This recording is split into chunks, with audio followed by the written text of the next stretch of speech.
Africa is a land of breathtaking beauty, but hidden amongst its savannas, forests and mountains are stories of creatures that few dare to speak about. Creatures that stalk in the night, hunt from the shadows, and blur the line between myth and reality. In part 1 of the series, we uncovered some of the continent's most terrifying cryptids. But the legends don't end there. Today, we dive even deeper.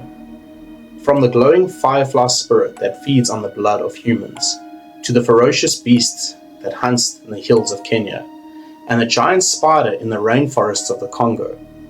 These are not just tales. These are encounters passed down through generations.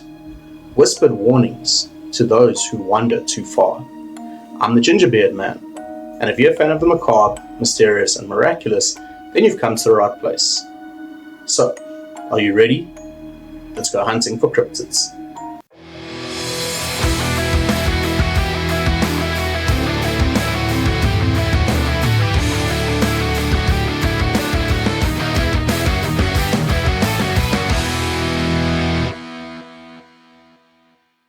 The itsy bitsy spider went up the water spout.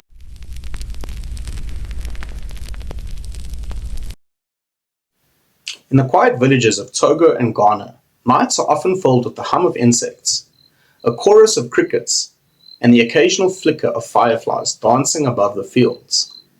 But for those who know the old stories, a firefly is never just a firefly. Kwame lived in a small town on the border of Ghana. One evening he was returning home late from his fields. The lantern he carried barely lit up the path in front of him. However, a single glowing insect seemed to follow him. At first, he thought nothing of it. But as time passed, the firefly grew bolder, circling his head, darting close to his eyes, and flickering with an unnatural red glow. When Kwame swatted it, the insect vanished into the darkness, only to reappear ahead of him, waiting, as if leading him deeper into the trees. By the time he reached the edge of the village, the strange glow had multiplied into dozens of sparks. Everything went dark.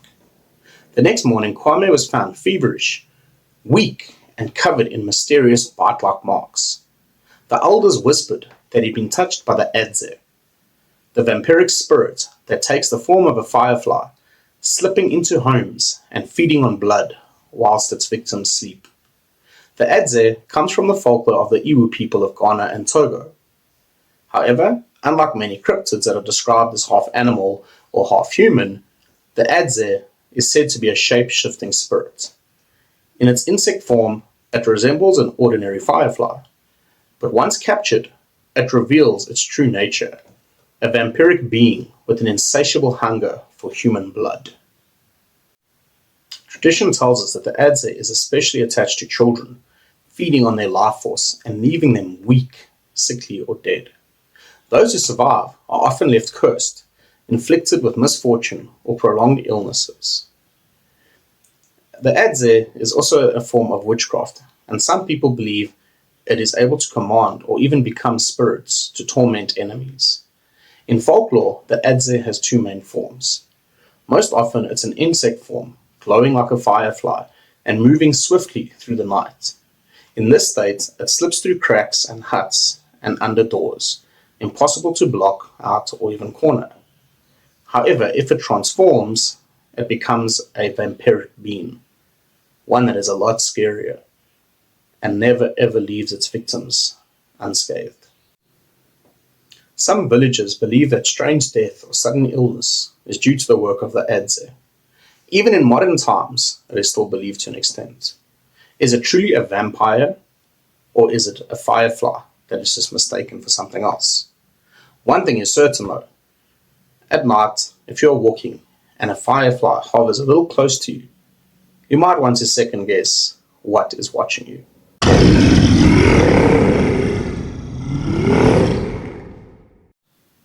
In the early 1900s, near the Nandi Hills of Kenya, a caravan of traders stopped for the night. The camp was quiet, except for the crackle of the fire and the rustle of grass in the wind. Among the group was a British settler named Thomas. Thomas had heard strange stories from the locals. Tales of a beast that roamed the highlands after dark. That night, as he stood guard, Thomas heard heavy breathing coming from beyond the campfire.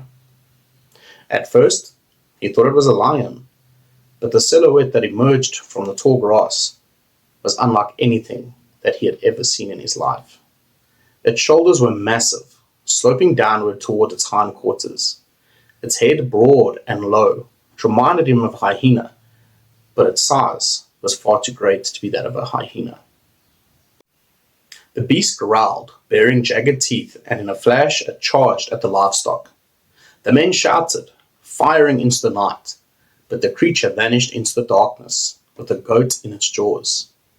When dawn came, the only evidence left behind was a trail of blood leading deep into the hills. Thomas later wrote in his journal that he had seen the Nandi Bear, the monster that the locals called Chemisot. The bear that haunted Kenyan folklore for generations got its name from the Nandi people, who told stories of a terrifying beast that prowled at night, attacking both livestock as well as humans. Sometimes it was described as a giant hyena, other times as a bear-like predator with an unusually high front half and a sloping back. European settlers in the late 19th and early 20th century began reporting encounters of their own. Travelers, hunters, and colonial officers claimed to have seen the creature. However, no one could provide solid proof. These accounts gave rise to the speculation in newspapers and expedition reports, cementing the Nandi Bear as one of Africa's most infamous cryptids. Locals described it as a man-eating beast or even a demon. In some legends, it's not just an animal, but a spiritual enforcer, punishing those who broke taboos. Descriptions vary, but most accounts agree on a few features. It is of large size, a sloping back, massive jaws and teeth, and a ferocious temperament, not something that should be toyed with. Some cryptozoologists have even speculated that the Nandi Bear could have been a misidentified giant hyena, or perhaps a surviving prehistoric Kelekotho, or simple folklore fueled by fear of the night. What makes the Nandi Bear so chilling is that its legend blends both animal ferocity and supernatural fear. Was it truly a predator yet to be identified, or a cautionary spirit woven into local belief? The sightings may have grown fewer over time, but in the highlands of Kenya, whispers remain. After nightfall, something still walks the hills, heavy-footed, watching.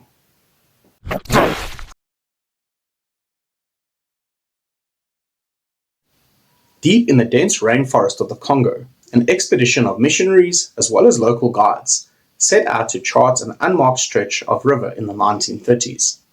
The canopy above them swallowed the daylight, leaving the ground in an eerie twilight even at noon. Every step was thick with vines, roots, and the hum of unseen insects.